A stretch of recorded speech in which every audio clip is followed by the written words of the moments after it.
Can you believe it's been nearly 30 years since the first Mortal Kombat was unleashed upon the world, allowing gamers to relish in a little bit of the old ultra-violence and upsetting one or two God-fearing parents in the process? Since its somewhat pixelated debut back in 1992, the Mortal Kombat series has delighted players with parades of interesting and oftentimes downright terrifying original characters. But we're not here to talk about them today.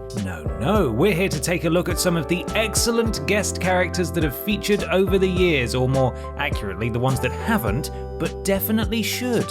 We've already seen the likes of Freddy, Jason, and Leatherface get in on the blood-spewing action, and so for this list, we're taking a look at the folks that we think deserve the opportunity to face off against the likes of Scorpion and Sub-Zero, and who we think would prove to be darned entertaining in the process. Those with a sensitive disposition might want to look away now.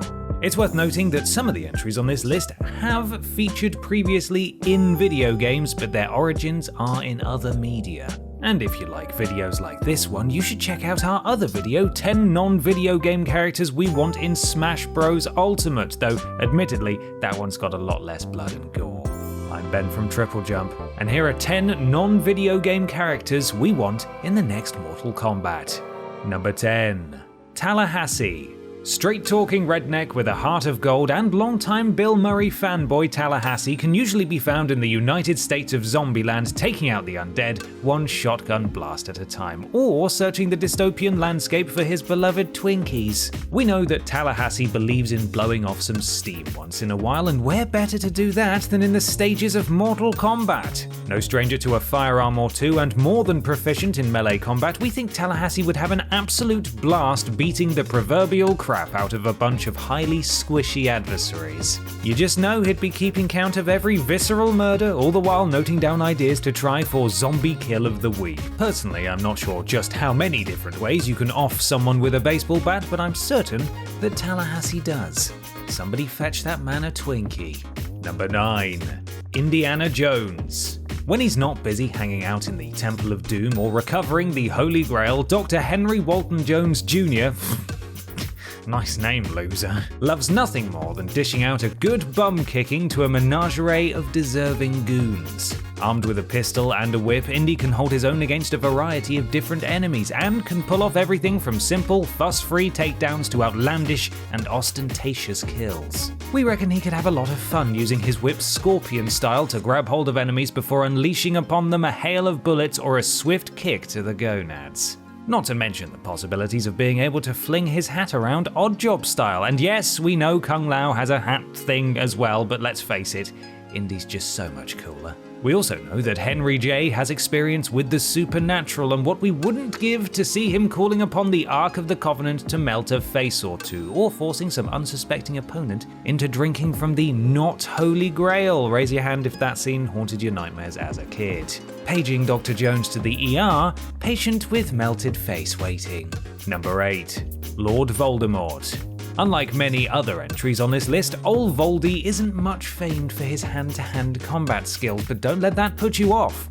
What Wizard Hitler lacks in knows he more than makes up for in his skill with a wand and a certain flair for cruelty and malice. Who says that Mortal Kombat needs to be purely melee-based, especially when you could play as the worst wizard of all time?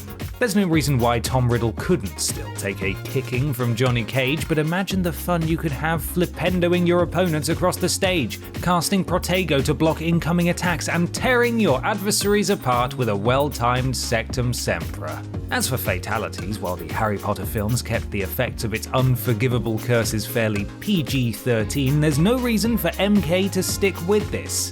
What if, in actuality, Crucio broke your bones from the inside, severed your limbs, or tore out your ribs one by one? And what if the killing curse didn't just quickly and painlessly turn out the lights, but instead turned your insides very promptly into outsides? There are so many possibilities to play with, and I personally think Volders would approve of every last grisly one. Number 7. The Bride, aka BEATRIX KIDDO. Here we have an example of a lady with a lot of pent-up aggression, though definitely not without good reason.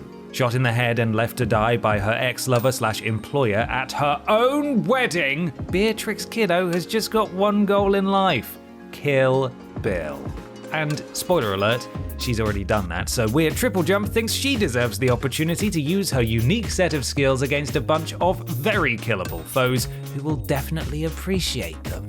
The woman can punch through a coffin lid at a distance of 3 inches, so just imagine what she could do to Shao Kahn's face given a few extra feet to play with, not to mention the fact that she's one of the few people who knows how to perform the 5-point palm exploding heart technique. That's right. With a series of blows to precise pressure points on her opponent's body, BEATRIX can literally cause the heart to explode without spilling a drop of blood.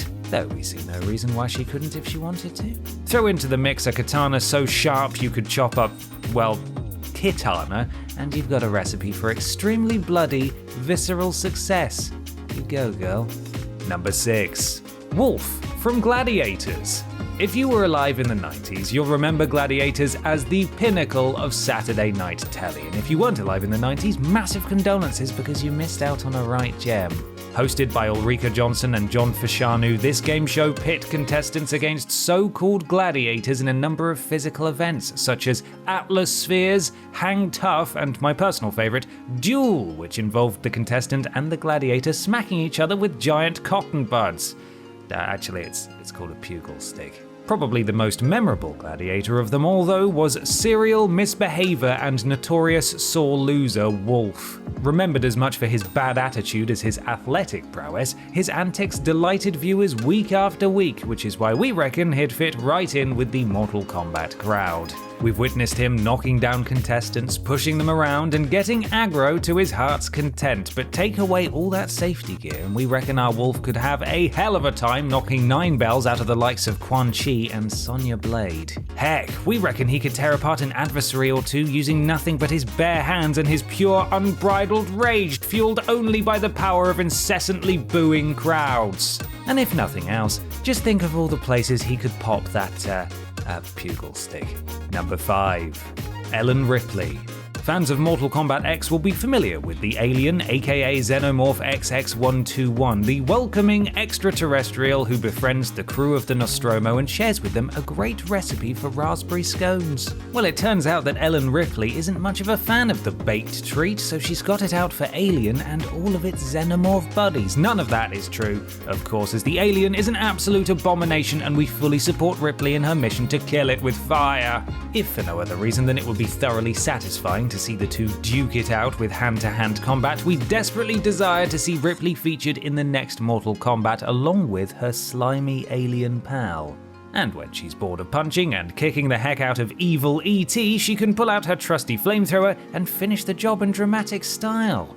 While we're at it, why not subvert a few expectations, because who's to say that Ripley's blood can't be highly acidic? And what could possibly be a finer fatality than Ellen diving down the Xenomorph's throat before bursting out of its chest? Huh? Anyone fancy ribs? Number 4. GHOSTFACE. What's your favourite scary movie? Personally, I'm a big fan of The Cabin in the Woods, which draws upon horror tropes as a critical satire while still remaining scary enough to be counted as a true horror and without wandering into parody territory. Yeah? I feel like I've gone a bit off-piste here. What was I saying? Ah yes, another great scary movie of the satirical horror genre was 1996's Scream, which introduced us to the masked slasher Ghostface, who is basically a Scooby-Doo villain for grown-ups, but without the ball ache of having to deal with Scrappy-Doo. Armed with a knife, a voice modulator, and a spoopy mask, we got a lot of fun kills out of Ghostface, and it seems only fitting that he should join his slasher flick peers, such as Freddy and Jason, as part of the Mortal Kombat gang. Though we've seen many iterations of knife kills over the years in the MK games, what we haven't seen is an opponent tied to a chair and disemboweled, crushed to death by a garage door, or viciously assaulted with a Nokia 3310. And that doesn't mean that Ghostface can't still get creative with his knife. After all, we Mortal Kombat fans are a simple, gore-loving bunch, and if you want to tear out your rival's still-beating heart while his horrified mum listens on speakerphone, then you do you, my dude. Number 3. Hannibal Lecter. By all accounts, Hannibal Lecter is not a particularly great chap. There's his insistence on using proper grammar and fancy handwriting all the time, what a nerd. His snobbish taste in everything from wine to cologne, his habit of psychoanalyzing everyone he meets. Oh, and there's the whole eating people thing, almost forgot about that one. Although not an action hero, we know that Dr. Lecter can hold his own in a fight, but what interests us here is the ample opportunity to get in plenty of that Mortal Kombat gore we know and love. It's all very well and good being able to kill someone with your bare hands, but it's nothing without great style and execution. Sorry. Oh, the fun we could have cracking open Jax's chest and chowing down on his pancreas, or lobotomizing Melina and feeding her a piece of her own brain. Yummy! Because let's face it, what really is the point in tearing out someone's liver if you're not going to serve it up with some fava beans and a nice Chianti? Weird. Number 2. Neo. Chosen one and definitely not obvious Jesus analogy, Neo is famed from here to Zion for his hand-to-hand combat skills and bullet-dodging prowess. After Thomas A. Anderson swallows the red pill and is freed of the Matrix, he becomes Neo, a superhero of sorts destined to end the war between man and machine. Yes, I'm looking at you, Sector, sit the heck down. Well versed in the likes of Jiu-Jitsu and Kung Fu, Neo is a highly proficient fighter who can bend the fabric of reality itself through his understanding of the Matrix. The man can literally dive into enemies and explode them from the inside out, for Christ's sake, what a show-off. What makes Neo interesting, however, is that despite the numerous Superman parallels in the movies, he is not infallible or overpowered and would be well matched against some of the veterans of the Mortal Kombat arena. Just imagine how fun it could be to manipulate the game world around you to preempt attacks, dodge gunshots, and tear the skeletal system out of unsuspecting foes, leaving them as empty meat sacks on the floor quicker than they can say artificial intelligence. Oh, it's quite upsetting to think about, really. But don't worry, a spot of Vanish will get that stain right out. Number 1. John McClane. There are two schools of thought when it comes to Die Hard, those who believe that it is a Christmas movie and those who are wrong. In my house, it just isn't Christmas until I've seen Hans Gruber yeeted from the top of Nakatomi Tower. But why limit that most joyous of events to just the festive season when you could have the gift of John McClane all year round? And yes, I know I probably used the word yeeted wrong just there, and that probably wasn't very YOLO of me. Try not to be bay about it, you bunch of stands.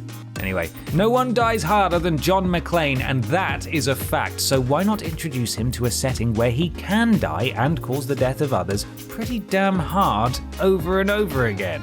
With a proven track record of ass kicking, plenty of experience with firearms, and a penchant for an explosion or two, John could definitely hold his own against the veterans of MK. Add to this a couple of his signature one-liners and you've got a recipe for a bloody cracking Christmas. How holly jolly would it be to see John carve "Now I have a machine gun, ho ho ho" into Goro's chest, stab Cassie Cage in the eye with an icicle, or beat Ermac to death with a Christmas tree? Yippee-ki-yay, mother flipper. And that's our list. Got any more suggestions for characters you'd like to see among the Mortal Kombat ranks? Let us know in the comments below. You can follow myself and TripleJump on Twitter here, and while you're at it, why not support the things you enjoy by having a look at our Patreon. Finally, don't forget to like the video, share it with your friends, and subscribe to the channel. I'm Ben from TripleJump, and thanks for watching.